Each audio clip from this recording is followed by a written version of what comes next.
Hello, welcome to lens of Lakshmi. ഞാൻ ശ്രീലക്ഷ്മി. നമുക്കിന്നൊരു cooking video ചെയ്യാം അല്ലേ? തേങ്ങ എരിശ്ശേരി ഉണ്ടാക്കുന്നത് എങ്ങനെയാണെന്ന് നോക്കിയാലോ? എന്നാ പോരെ. ആദ്യം തന്നെ കുക്കറിലേക്ക് കുതിർത്ത് വെച്ചിരിക്കുന്ന വൻപയറും ഇതിലേക്ക് ആവശ്യത്തിന് വെള്ളവും എരിവിനനുസരിച്ച് മുളക് പൊടിയും പാകത്തിന് ഉപ്പും മഞ്ഞൾപ്പൊടിയും ചേർത്ത് 4 വിസിൽ വരുന്നത് വരെ നമുക്കിത് വേവിച്ചെടുക്കാം.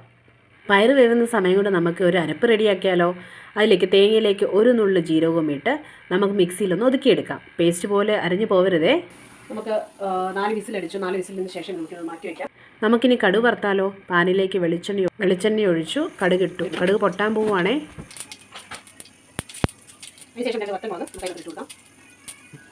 കുറച്ച് കറിവേപ്പില, അതിനുശേഷം കുറച്ച് തേങ്ങയും കൂടി ഇട്ട് നല്ല ഗോൾഡൻ ബ്രൗൺ ആകുന്നത് വരെ വറുത്തെടുക്കുക. എരിശ്ശേരിയുടെ രുചി കൂട്ടുന്നത് വറുത്തിടുന്ന തേങ്ങയിലാണ്. അത് കാരണം നല്ല ബ്രൗൺ കളർ ആകുന്നത് വരെ വറുത്തെടുക്കണം. കുക്കറിൻ്റെ പ്രഷറെല്ലാം പോയി നമുക്ക് പയറിലേക്ക് നമ്മുടെ മെയിൻ ഇൻഗ്രീഡിയൻ്റായ മത്തങ്ങ ചേർത്ത് കൊടുക്കാം. അതിനുശേഷം ഒരു വിസിൽ വരുന്നിടം വരെ നമുക്കത് വേവിച്ചെടുക്കാം. തേങ്ങ നല്ല ഗോൾഡൻ ബ്രൗൺ ആയിട്ടുണ്ട്. കുക്കറിൻ്റെ പ്രഷർ പോയിട്ടുണ്ട്. നമ്മൾ അത് വെന്തിട്ടുണ്ടോ എന്ന് ഒന്ന് സ്പൂൺ വെച്ചൊന്ന് ഞെക്കി നോക്കുക. ഒരു വിസിൽ മതി, മത്തങ്ങ പെട്ടെന്ന് തന്നെ വേകും അത്.